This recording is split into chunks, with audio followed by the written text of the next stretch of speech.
रूहुल बयान में मौजूद है। कहती है एक दिन हुजूर अचानक मेरे साथ आराम फरमाते बिस्तर से उठे निकल गए।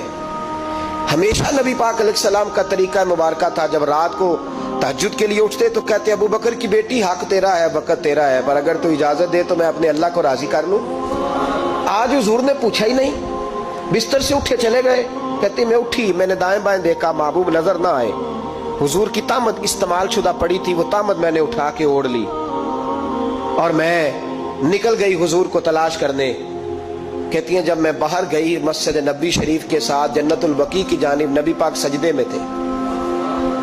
कहती है मैं गई, थोड़ी देर खड़ी हुई, हुजूर ने आहट सुनी तो पूछा तू कौन है? मैंने कहा मैं आयशा हूं।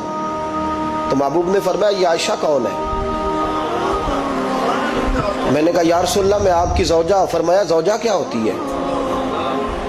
या रसूलल्लाह मैं अबू बकर की बेटी। तो नबी पाक ने फरमाया ये अबू बकर कौन है?